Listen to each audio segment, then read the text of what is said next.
انسانوں میں سب سے بڑا جذبہ، سب سے بڑا موٹو جنسی ہے۔ اللہ نے بڑی کشش رکھی، مرد میں عورت کے لیے، عورت میں مرد کے لیے، لیکن عورت پیسو ہے، مزاجن، وہ اقدام نہیں کرتی، آگے نہیں بڑھتی، مرد اقدام کرتا، آگے بڑھتا۔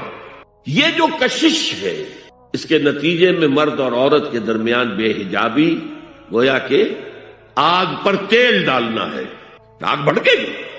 اسلام نے اس کو روکا ہے، پورا نظام اس کا معاشرتی، ایک بہت بڑا پردہ پورے معاشرے میں ہے، بہت بڑا پردہ، جیسے یہ چھوٹا سا پردہ آپ کو نظر آ رہا ہے نا، ادھر عورتیں ادھر مرد ہیں۔ اب یہ ہے بہت پیاری آیت ہماری خواتین کے لیے قابل غور۔ نیک بیویاں تو وہ ہیں جو تابع دار ہوں، اطاعت کیش ہوں، مردوں کا کہنا مانے، ان کی اطاعت کرے۔ حافظات للغیب، اور غیب میں ان کے لیے محافظ بنے، ان کے مال کی بھی حفاظت کرے۔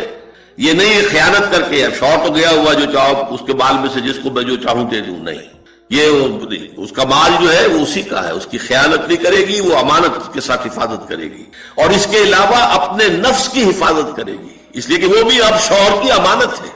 اب اس کا جو بھی جنسی معاملہ ہے وہ اس کے اپنے اختیار میں نہیں رہا، اس کو مل کے بزا کہتے ہیں ہماری فقہ کے اندر، کہ در حقیقت اس کا اختیار کامل اب شوہر کے ہاتھ میں آ چکا ہے، اس کے جنسی اعضاء جو ہے وہ شوہر کے کنٹرول میں ہے، مل کے بزا، ملکیت گویا کہ اس کی ہے، لہذا اس میں کوئی خیانت اگر وہ کر رہی ہے تو وہ بھی اس کے خلاف ہو جائے گا معاملہ۔ فالصالحات قانتات، تو نیک بیویاں وہ ہوتی ہیں جو تابع دار ہو، فرما بردار ہو، اور غیب میں یعنی شوہروں کی عدم موجودگی میں، جبکہ وہ موجود نہیں ہے، حفاظت کرنے والی ہوں، اور وہ حفاظت مال کی بھی اور ان کا اپنے نفس کی بھی۔ اور یہ کام آسان نہیں ہے، آپ کو معلوم ہے، شوہر کبھی 4 مہینے کے لیے باہر چلا گیا ہے، کبھی 1 سال کے لیے باہر چلا گیا ہے، عورت کے لیے اپنے نفس کو تھامے رکھنا، اپنی جنسی خواہشات کو، فرض کی جوان عورت ہے، اس کی بھی تو نفسانی خواہشات ہیں، تو آسان کام نہیں ہے۔ یہی وجہ ہے، آپ کے علم میں ہوگا کہ واقعہ بڑا عجیب پیش آیا تھا، اس کو بیان کرتے ہوئے شرم بھی آتی ہے۔ حضرت عمر رضی اللہ تعالیٰ عنہ اپنی رات کے گشت میں ایک مکان کے پاس سے گزر رہے تھے، تو انہوں نے سنا کہ ایک عورت جو ہے وہ بڑے درد بھرے الفاظ میں کچھ گا رہی ہے۔ اگر مجھے اللہ اور اس کے رسول کا فرق کا خوف نہ ہوتا تو تم دیکھتے کہ اس وقت میری چارپائی جو ہے چرچرا رہی ہو۔ تو اس پر حضرت عمر جو ہے وہ دم تنبہ ہوا کہ ہمارے لوگ جو ہیں جہاد پر جاتے ہیں، سال بھر تک واپس نہیں آتے، تو اس سے تو سوسائٹی کے اندر بہت زیادہ جو ہے ایک اندیشہ اور خطرہ پیدا ہو جائے گا۔ تو انہوں نے اب دیکھیے یہ بات بھی کہ دین میں کوئی شرم اور حیا اس معاملے میں نہیں ہے، کہ اپنی بیٹی سے پوچھا، حضرت حفصہ سے، اب وہ بیٹی بھی ہے اور ام المومنین بھی ہے، حضور کی اہلیہ ہے تو ام المومنین ہے، لہذا حضرت عمر کے لیے بھی ماں کے درجے میں ہے، اگرچہ ہے حضرت عمر کی صاحبزادی، کہ تم مجھے بتاؤ حفصہ، ایک عورت زیادہ سے زیادہ کتنے عرصے تک صبر کر سکتی؟ اور کوئی قباحت محسوس نہیں کی حضرت حفصہ رضی اللہ تعالی عنہا نے، کہا 4 مہینے۔ تو پھر انہوں نے یہ آرڈر نافذ کر دیا، کوئی مجاہد 4 مہینے سے زیادہ جو ہے وہ بحث پر نہ رہے، لازماً وہ آئے چھٹی لے کر اور وہ گھر پہنچے۔ آپ اس کی روشنی میں دیکھیے جو کچھ ہمارے ہاں ہو رہا ہے، امارات میں جو لوگ کام کرتے ہیں، سعودی عرب میں کام کرتے ہیں، باہر کے ممالک میں کام کرتے ہیں، جوان بیویوں کو یہاں چھوڑ جائے، پھر جو قصے ہوتے ہیں، جو سکینڈلز ہوتے ہیں، پھر جب وہ شوہر صاحب تشریف لاتے ہیں تو وہ دیور اور بیوی جو ہے مل کر اسے قتل کرتے ہیں، اس لیے کہ یہاں تو دنیا بدل چکی ہے، دیور کی اور بھابھی کے رشتہ کچھ اور ہی بن چکا ہے، لہذا وہ قتل بھی کرتے ہیں، مال بھی سارا لے لیتے ہیں۔ یہ ساری خبریں آپ اخبارات میں پڑھتے ہیں، یہ کیوں ہے؟ فطرت کے خلاف ایک طرز عمل آپ اختیار کر رہے ہیں، یا تو اپنی فیملیز کو ساتھ لے کر جائے گی، یا یہ ہے کہ پھر یہ وقفہ کا جو ہے معاملہ زیادہ، میں سمجھتا ہوں اس حدیث کے بعد جو حضرت عمر کا فیصلہ تھا 4 مہینے کا، اس سے زائد جو ہے باہر سٹے کرنا، اپنے گھر نہ آنا، ایک اعتبار سے گناہ کے درجے کی بات ہو جائے گی۔ علیکم بسنتی و سنت الخلفاء الراشدین المہدیین، تمہارے ذمے ہے میری سنت بھی اور خلفاء راشدین جو ہے میری ان کی سنت بھی۔ انسانی تمدن کا اہم ترین اور بنیادی ترین مسئلہ کیا ہے؟ تمدن کا ایک ہے انسانی زندگی کا مسئلہ۔ انسانی زندگی کا سب سے پہلا مسئلہ وہی ہے کہ جو حیوانی زندگی کا بھی ہے، اپنی مادی ضروریات، پیٹ کھانے کو مانگتا ہے، سب سے پہلے یہی ہے، اس میں کوئی شک نہیں۔ لیکن اس کے بعد جب 2 انسان ملتے ہیں اور اس سے تمدن شروع ہوتا ہے، اس کا سب سے بڑا مسئلہ ہے انسان کی شہوت۔ اللہ نے 2 جنسیں بنا دی ہیں، مرد ہیں، عورت ہیں، اور ان دونوں کے درمیان تعلق سے نسل آگے چلتی ہے۔ اب اس معاملے کو کیسے ہارنس کیا جائے، کیسے منظم کیا جائے، یہ جذبہ بہت پوٹنٹ ہے. جو فرائڈ نے کہا ہے، بس وہ یوں سمجھیے کہ ذرا زیادہ مرچ مسالہ لگا دیا، ورنہ اس میں کوئی شک نہیں کہ یہ بہت ہی پوٹنٹ جذبہ ہے انسان کا. انسٹنکٹ جو ہے، سیکس کا انسٹنکٹ، وہ بہت مضبوط ہے، بہت قوی ہے. لیکن جو شاید اتنی قوی ہو اتنا ہی اسے پھر، جو گھوڑا جتنا منہ ہو اتنا ہی اس کو لگام دینا جو ہے وہ آسان نہیں ہوتا، اس کے لیے پھر مشقت کرنی پڑتی ہے. تو اب اگر تو اس سیکس کو اوپن کر دیا جاتا، کھلا سیکس، فری سیکس، آج کل یہ لفظ استعمال ہوتا ہے فری سیکس، کیوس ہوتا، تمدن میں فساد ہو جاتا. اس کے لیے شادی کا معاملہ کہ ایک عورت کا ایک مرد کے ساتھ رشتہ رہے، سب کو معلوم ہو کہ یہ اس کی بیوی ہے، یہ اس کا شوہر ہے، تاکہ اس طریقے سے نسب کا معاملہ بھی چلے اور ایک خاندانی ادارہ وجود میں آئے. ورنہ تو خاندانی ادارہ بس کیسے وجود میں آئے گا؟ فری سیکس میں تو خاندانی ادارہ وجود میں آ ہی نہیں سکتا. تو شادی کا، نکاح کا یہ رشتہ جو ہے، یہ اللہ تعالیٰ نے اختیار کیا اور یہ انسانوں کو سکھایا. اور آج کی دنیا میں تو جو یہ مرد و عورت کی مساوات کا سلسلہ ہے، یہ شیطان کا سب سے بڑا فلسفہ اور معاشرے میں فساد اور گندگی پیدا کرنے کا اس کا سب سے بڑا ہتھیار ہے.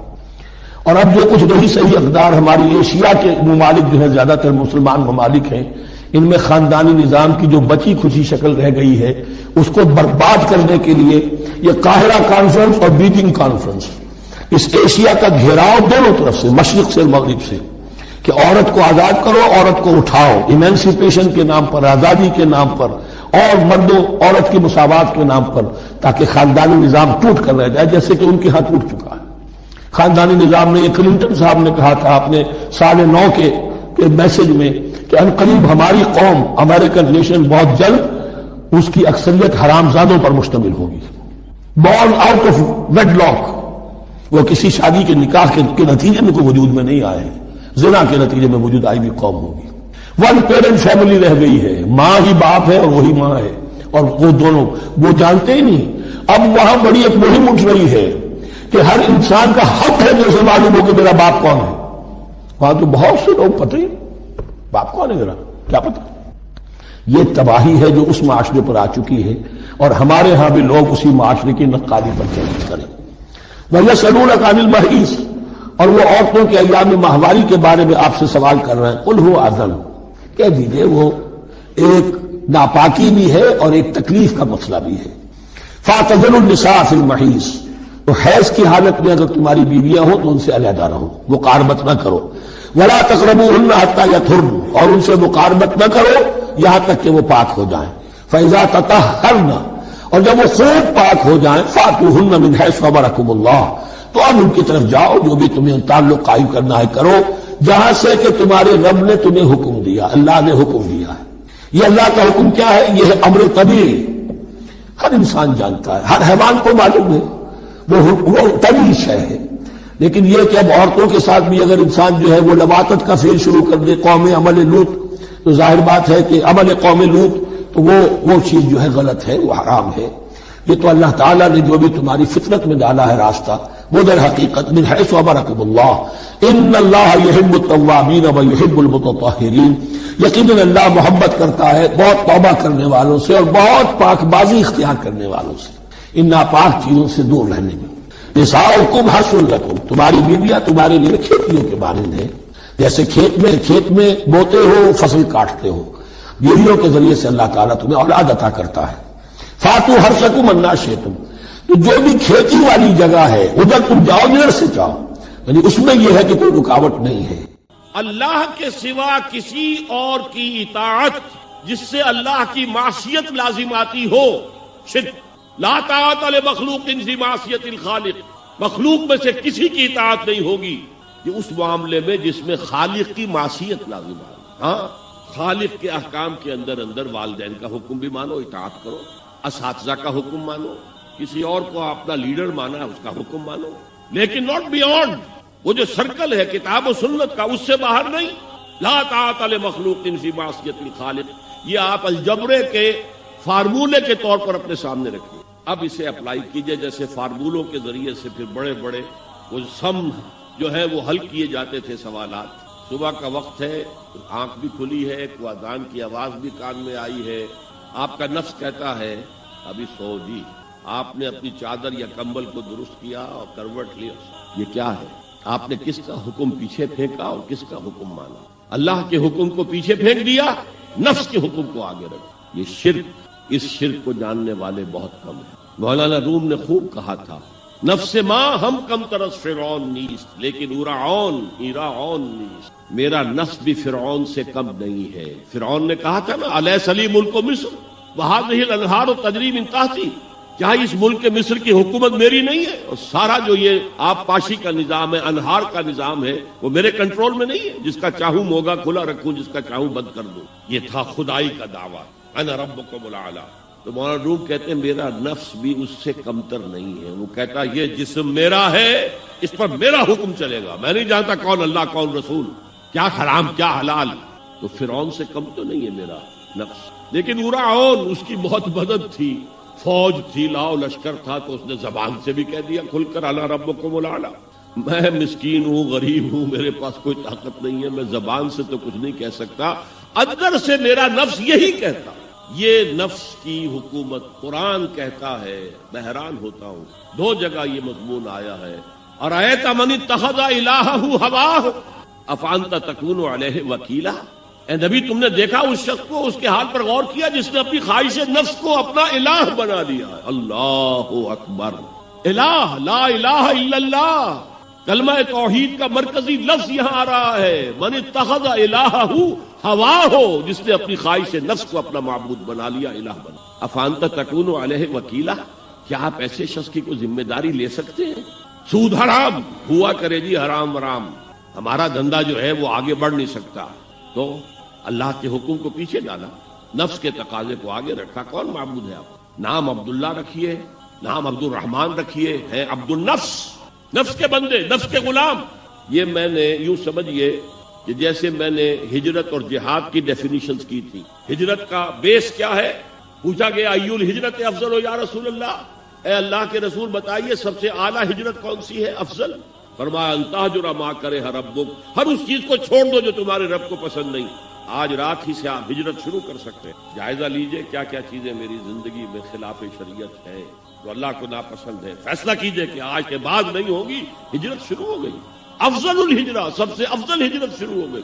لیکن ٹاپ پر لے جائیے تو یہ ہجرت جب اللہ کے دین کو قائم کرنے کی جدوجہد اس مرحلے پر آ جائے کہ اب باطل کے ساتھ ٹکراؤ ہے اور اب چاہیے کہ ساری قوت ایک مرکز پر جمع ہو جائے، ہجرت فرض کر دی گئی۔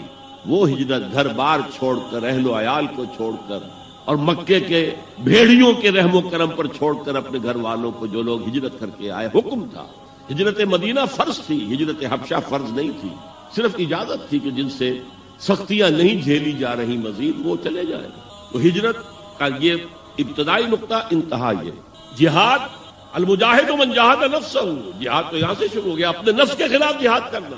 صبح نفس نے کہا ابھی سو جا، آپ نے نفس کی بات کو رد کیا، اپنا کمبل اٹھا کے پھینکا، اٹھے، وضو کیا، نماز کے لیے آپ مسجد چل دیے، آپ نے جہاد کیا نفس کے خلاف۔ یہ افضل الجہاد ہے، اور سب سے چوٹی اوپر یہ ہے کہ جب وہ حق و باطل کی جنگ ہو تو جان ہتھیلی پر رکھ کر میدان میں حاضر ہو جاؤ۔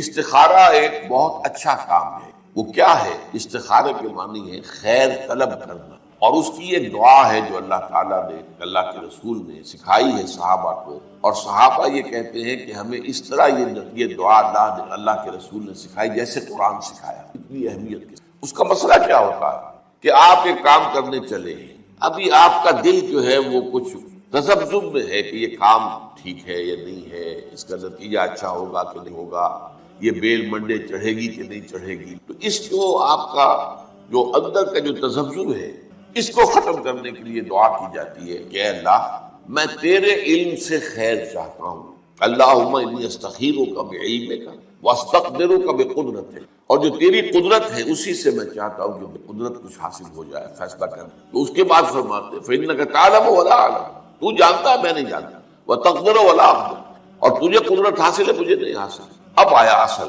اللہم ان کنت تعلم ان ھذا الامر خیر لی فی دینی و معاشی و عاقبت امری، اے اللہ اگر تیرے علم میں یہ ہے کہ یہ کام میں اپنی بیٹی کا رشتہ فلاں سے کرنے چلا ہوں، اگر تیرے علم میں یہ ہے کہ یہ بہتر ہے میری آخرت اور دنیا کے اعتبار سے، نتائج کے اعتبار سے، فقدرہ لی، تو پھر اس کو طے کر دے میرے، ویسرہ لی، میرے لیے آسان کر دے، ثم ارضنی بہ، پھر مجھے اس پر راضی، وَإِن كُنتَ تَعْلَمُ، اگر تو یہ جانتا ہو، تیرے علم میں یہ ہو، ان هذا الامر شر لی فی دینی وعاشی واقعۃ امری، کہ یہ کام تو میرے لیے شر ہے، اصل میں مجھے نظر تو نہیں آ رہا نا، میں تو شارٹ سائٹڈ ہوں، تو جانتا ہے کہ خیر ہے یا شر ہے، اگر یہ شر ہے تو اسے پھیر دے، دور کر دے، اپنی قدرت سے اس کو ہٹا دے، مجھے اس سے ہٹا دے، اسے مجھ سے ہٹا دے، وَاقْدُرْ لِي الْخَيْرَ حَيْثُ كَانَ، اور جہاں سے بھی ہو مجھے خیر عطا فرما، ثم ارضنی بہ، اور پھر اس پر مجھے راضی۔ یہ ہے دعائے استخارہ، اللہ تعالیٰ سے فیصلہ چاہنا۔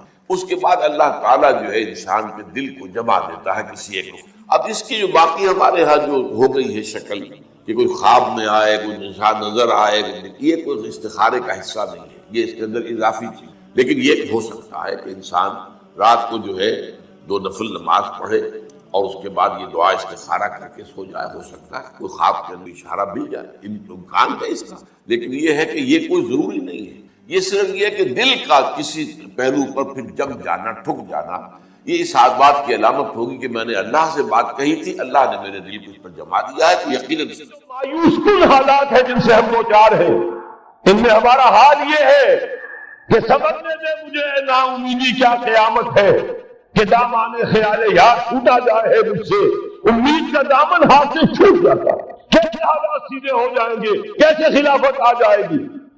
جیسے قرآن مجید میں تذکرہ ہے، جب پہلی مرتبہ یروشلم کو برباد کیا ہے نبوکدنضر نے، حضرت عزیر جب آئے ہیں وہاں دیکھا شہر کو، کوئی متنفس نہیں، کوئی تو سلامت نہیں، ان کی زبان سے الفاظ نکل گئے، انا یحیی ھذہ اللہ بعد موتہا، یہ بستی جو ایسے ویران ہو گئی اللہ اسے کیسے دوبارہ زندہ کرے گا۔ سورہ بقرہ میں واقعہ مذکور ہے، میں صرف حوالہ دے رہا ہوں، آپ کو یہ حال ہمیں نظر آ رہا ہے، دنیا میں خلافت کیسے آ جائے گی؟ یہاں تو ڈنکا بج رہا ہے امریکہ کا، یہاں تو طاقت وہ ہے، اسرائیل کا خنجر جو ہے عالم عرب میں بھکا ہوا ہے، اور غیر عرب مسلم ورلڈ میں بھارت کا خنجر، اور دونوں خنجر کا نشان ہے۔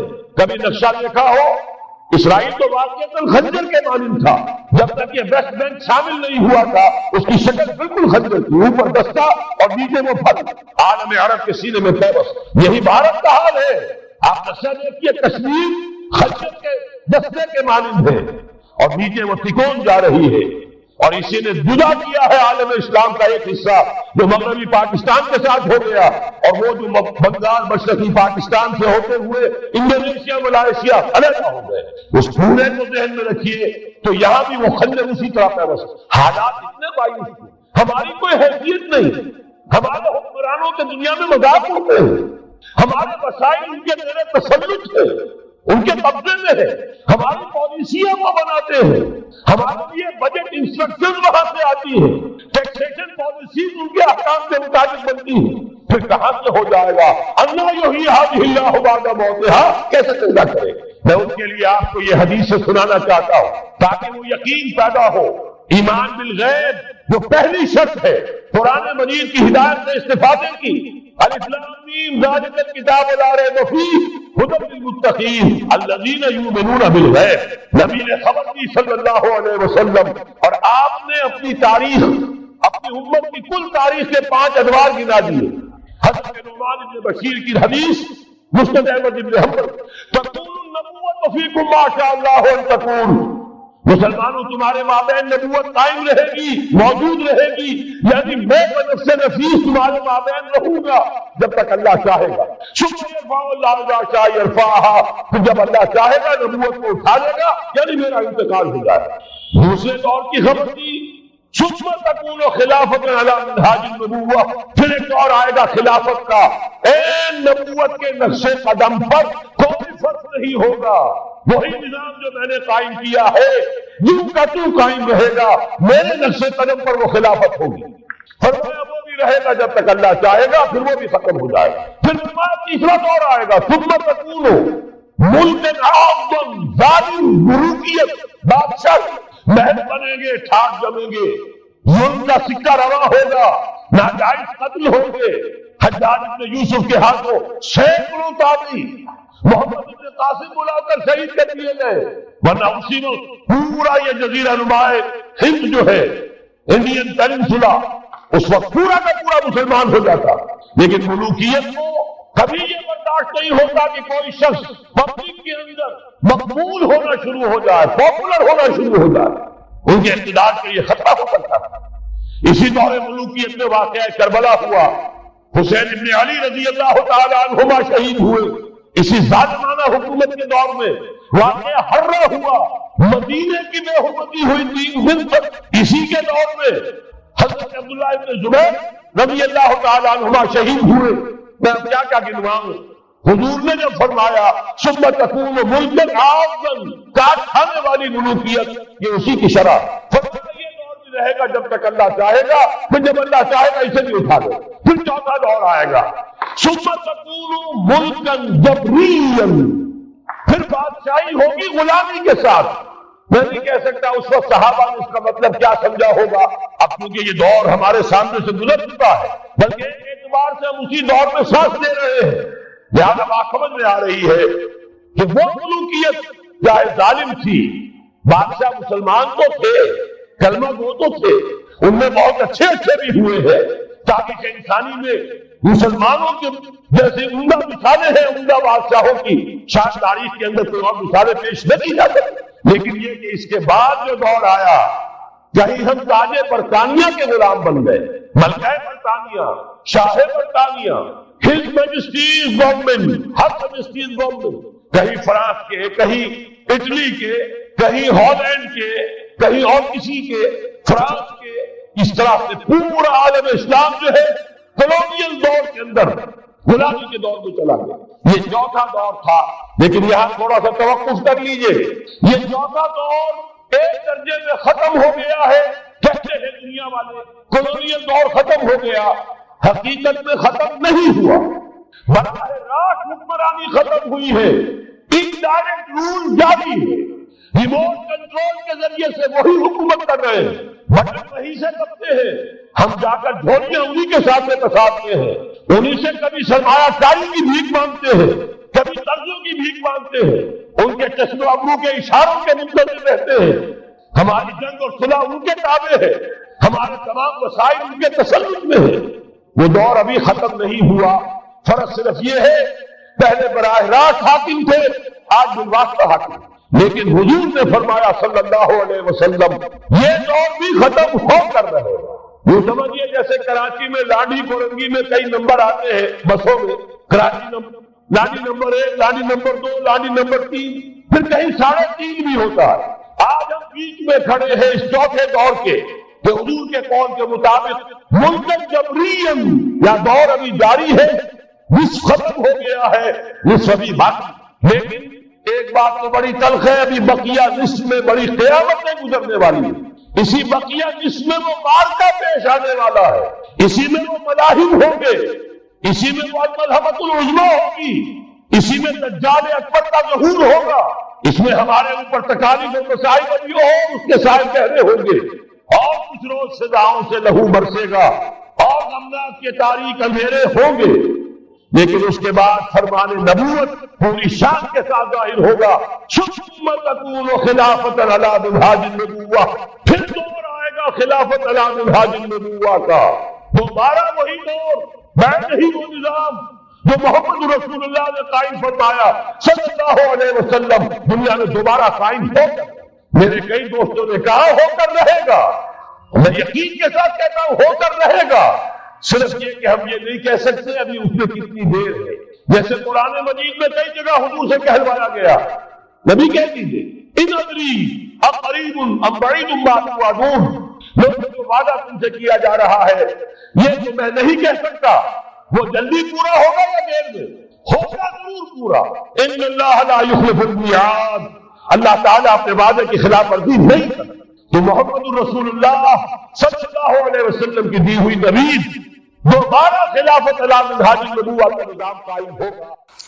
اس نشست کے اعتبار سے میرا الوداعی تحفہ ہے، اور وہ یہ کہ میری جو دینی، ملی، تاریخی، سیاسی، عمرانی جو سوچ، جو فکر ہے، جو 50 برس سے زائد عرصے کے مطالعے اور غور و فکر پر مبنی، جس مطالعے میں میری آنکھیں بنیادی طور پر قرآن و حدیث ہیں، لیکن یہ کہ دنیا کا مشاہدہ، کھول آنکھ، زمین دیکھ، فلک دیکھ، فضا دیکھ، دنیا میں کیا ہو رہا ہے، کیا کیا عوامل ہیں، ماضی کیا تھا، ہم کہاں کھڑے ہیں، اب کہاں جانا ہے، اس پر میری ایک سوچ ہے، میرا فکر ہے۔ پھر یہ کہ ہماری اخروی نجات کا دار و مدار کس چیز، تاریخ کے بہاؤ کو نہ میں روک سکتا ہوں نہ آپ روک سکتا ہوں، وہ تو ڈام بہتا رہے گا اور اس کو فیصلہ کرنے والا صرف اللہ ہے، کسی فرد بشر کے اختیار میں نہیں ہے کہ وہ تاریخ کے بہاؤ کو موڑ دے۔ ہاں محمد رسول اللہ نے موڑا تھا صلی اللہ علیہ وسلم، لیکن یہ ہے کہ ہم اس تاریخ کے بہاؤ میں تنکوں کی طرح بہتے چلے جائیں یا یہ کہ ہمیں کچھ کرنا ہے۔ اس اعتبار سے میں اپنے فکر کا خلاصہ آج آپ کی خدمت میں پیش کروں گا، وہ میرا اس سلسلہ اجتماعات کے اعتبار سے الوداعی تحفہ ہوں۔ اب میں آغاز کر رہا ہوں۔ پہلی بات، اس من میں 3 باتیں مجھے کہنی ہیں۔ سب سے پہلی بات یہ کہ زندگی کی سب سے بڑی حقیقت موت ہے۔ ہم بھلائے رکھتے ہیں، اپنے ذہن سے اسے دور رکھتے ہیں، لیکن واقعہ یہ ہے کہ زندگی کی سب سے بڑی حقیقت موت ہے۔ خدا کے منکر پیدا ہوئے ہیں لیکن موت کا انکار کرنے والا تو پیدا نہیں ہوا۔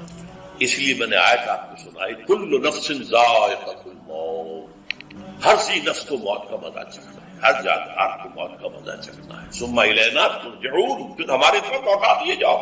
تو زندگی کی سب سے اہم حقیقت موت، اور موت کے بعد رجوع اللہ، آخرت، یہ سب سے بڑی حقیقت۔ ایک حقیقت سب مانتے ہیں، سب جانتے ہیں، دوسری حقیقت کے اوپر پردہ پڑا۔ میں نے اس اعتبار سے نوٹ کیا، یہ الفاظ قرآن میں 3 مرتبہ ہے، کل نفس ذائقۃ الموت، ہر جاندار کو موت کا مزہ چکھنا۔ انبیاء اس سے مستثنا نہیں رہے، رسول اس سے مستثنا نہیں رہے، اولیاء اللہ مستثنا نہیں رہے۔ وقتی طور پر استثناء حضرت عیسیٰ کا ہے کہ ابھی وہ زندہ ہے، لیکن عیسیٰ یاتی علیہ الموت، حضور نے فرمایا عیسیٰ پر بھی موت آئے گی، جب دوبارہ آئیں گے زمین پر اتریں گے، پھر اس کے بعد پر موت وارد ہوگی، ان کی نماز جنازہ پڑھی جائے گی، انہیں دفن کیا جائے گا حضور کے پہلو میں، شادی بھی کریں گے، اولاد بھی ہوگی۔ باقی تو یہ ہے کہ کل نفس ذائقۃ الموت، سب کو موت کا مزہ چکھنا ہے۔ عیسیٰ بھی بالآخر اس سے مستثنا نہیں رہے، بلکہ قرآن میں ایک جگہ کہا گیا ہے افإن مت فهم الخالدون، کیا ہے نبی اگر آپ کا انتقال ہو گیا تو یہ کیا ہمیشہ رہیں گے؟ کون ہے دنیا میں جو ہمیشہ رہے؟ انتقال تو ہونا، آپ کا بھی ہونا ہے۔ انکا میت وانہم لمیتون، یہ تو مختصر ترین الفاظ تھے۔ اس سے آگے بڑھیے، سورہ انبیاء میں فرمایا کل نفس ذائقۃ الموت ونبلوکم بالشر والخیر فتنہ والینا ترجعون، ہر جاندار کو موت کا مزہ چکھنا ہے اور اس سے پہلے پہلے ہم تمہیں آزماتے رہیں گے، خیر کے ذریعے بھی، بھلائی دے کر، صحت دے کر، دولت دے کر، اولاد دے کر، شہرت دے کر، اور برائی کے ذریعے سے بھی، تنگ دستی دے کر، بے عزتی دے کر، اہانت دے کر، ذلت دے کر، وَإِلَيْنَا تُرْجَعُونَ، اور پھر ہماری طرف لوٹائے جاؤ گے۔ یہ وہ دوسری حقیقت جو میں نے کہا کہ جس پر پردہ پڑا، بہت بڑا پردہ۔ لوگ یہی سمجھتے ہیں کہ یہی دنیا کی زندگی ہے۔ قرآن کہتا ہے ان الدار الآخرۃ لہی الحیوان لو کانوا یعلمون، یہ تو آخرت والی زندگی ہے جو اصل زندگی، کاش کہ نہ۔ اس سے بھی زیادہ تفصیل سے یہ آل عمران میں آئی ہے کل نفس ذائقۃ الموت وانما توفون اجورکم یوم القیامہ، ہر جاندار کو موت کا مزہ چکھنا ہے اور پھر تمہیں پورا تمہارا اجر اور بدلہ دے دیا جائے گا قیامت کے دن۔ فمن زحزح عن النار وادخل الجنة فقد فاز، جو کوئی آگ سے بچا لیا گیا اور جنت میں داخل کر دیا گیا وہ تو کامیاب۔ اللہم ربنا اجعلنا منہم، اللہم ربنا اجعلنا منہم، اللہم ربنا اجعلنا منہم۔ وما الحیات الدنیا الا متاع الغرور، اور دنیا کی زندگی تو سوائے دھوکے کے سامان کے کچھ نہیں۔ دھوکہ کس معنی میں؟ یہ تمہیں اصل زندگی سے غافل کر دیتی ہے۔ تم کہیں سفر پر جا رہے تھے، تمہارا کہیں گھر تھا، تمہیں واپس آنا تھا، تم راستے ہی میں کسی دلچسپی میں ایسے مگن ہوئے کہ گھر بار سب بھول گئے۔ یہ تو تمہارا عارضی سے سفر تھا، تم نے اسی کو اپنی منزل بنا لیا، اپنا ٹھکانہ بنا لیا، تو دھوکہ دیا اس نے۔ ویسے دنیا کی زندگی دھوکہ نہیں ہے، بڑی حقیقت ہے، اس لیے کہ حضور نے فرمایا انما الدنیا مزرعۃ الآخرہ، یہ دنیا آخرت کی کھیتی ہے، یہاں بو گے تو وہاں کاٹو گے، یہاں کچھ کمائی کرو گے تو وہاں اس کا بدلہ ملے گا۔ اس اعتبار سے دنیا بہت بڑی حقیقت ہے، ایک ایک لمحہ بہت بڑی قیمتی شے ہے، لیکن اگر یہ دنیا تمہیں آخرت سے غافل کر دے تو اس سے بڑا دھوکے باز ہو۔ یہ اصل دجال ہے۔ میں نے تقریباً 60 برس کی عمر کو جب میں پہنچا تھا تو موت کا انتظار شروع کر دیا تھا۔ میرے قریبی احباب کو معلوم ہے، میں کہتا رہا یہ بھی کہتا رہا کہ بھائی میں اپنے حصے کا کام کر چکا، جتنی صلاحیت اللہ نے دی تھی، جتنی بھی میرے اندر استعداد تھی، میں اس کو بھرپور طریقے پر استعمال کر چکا۔ دم واپسی برسر راہ ہے عزیز و اللہ اللہ، یہ میرا معاملہ رہا ہے 60 برس کی عمر سے۔ اس کے بعد اللہ نے مزید 14 برس دیے ہیں، یہ نافلۃ لک کے درجے میں کہتے ہیں، اس کا اللہ کا عطیہ خصوصی ہے، نفل ہے۔ ہمیشہ کہتا رہا مصنون زندگی تو 61 برس ہے ہمارے حساب سے۔ علامہ اقبال کے بارے میں سنا ہے کہ رویا کرتے تھے کہ میری عمر حضور کی عمر سے زیادہ نہ، وہ 6 مہینے کم ہی رہی ہے۔ جو حضور کی عمر تھی وہی حضرت ابو بکر کی، وہی حضرت عمر کی، وہی حضرت علی، ہاں حضرت عثمان 82 برس کے۔ پھر یہاں کے مجددین میں سے وہی عمر حضرت شیخ احمد سرہندی کی، وہی شاہ ولی اللہ دہلوی کی، ہاں شیخ عبدالحق محدث دہلوی رحمۃ اللہ علیہ 82 برس کے۔ لیکن یہ میں کہا کرتا تھا مصنون عمر تو 61 برس ہے، جسے ہم 63 کہتے ہیں، وہ اصل میں ہمارے حساب سے 61 بنتا ہے۔ وہ 63 قمری ہے، جو 2 دن کم ہے، قمری سال جو ہے وہ شمسی سال سے۔ بہرحال میں اس وقت سے منتظر تھا، لیکن جو بھی وقت اللہ نے دیا ہے اللہ کا شکر ہے، وہ مفید کاموں میں لگا ہے۔ ان میں خاص طور پر میں سمجھتا ہوں کہ اللہ کا مجھ پر سب سے بڑا احسان، اور مجھے پر نہیں، بہت بڑے پیمانے پر لوگوں کو احسان ہوا، وہ میرا 1998 کا دورہ ترجمہ قرآن ہے جو کراچی میں 1998 کے مارچ میں میرا بڑا آپریشن ہوا، دونوں گھٹنے تبدیل کیے گئے، لیکن 98 کے آخر میں، حالانکہ میں چل نہیں سکتا تھا۔ کراچی میں مسجد جو ہے اونچی ہے، دوسری منزل پر ہے، تو خاص ریمپ بنایا گیا جس کے ذریعے میں ویل چیئر پر مجھے لے جایا جاتا تھا اپنے درس میں۔ اس درس کی گزشتہ چند سالوں سے پوری دنیا میں جو گونج ہوئی ہے اللہ کے فضل و کرم سے، اللہ کوئی حکمت خداوندی اس کے ساتھ وابستہ ہے۔ اس میں میرے کسی کام کو دخل نہیں ہے، میری کسی کوشش کو دخل نہیں۔ میں نے تو جو درس میں دیتا آ رہا تھا 85 سے دورہ ترجمہ قرآن، البتہ یہ بات ضرور ہے کہ میں نے محسوس کیا تھا کہ سن 98 کے اس درس میں دورہ ترجمہ قرآن کے مجھے خصوصی انشراح حاصل تھی۔ میری ساری گفتگو کا حاصل کیا ہے؟ دیکھیے، نظریاتی تحریکوں کا تعلق اشخاص سے نہیں، ٹھیک ہے، کوئی اس کا داعی ہوتا ہے، کوئی اس کا مؤسس ہو جاتا ہے، کوئی اس کا آغاز کرنے والا ہوتا ہے، لیکن نظریاتی تحریک افراد سے وابستہ۔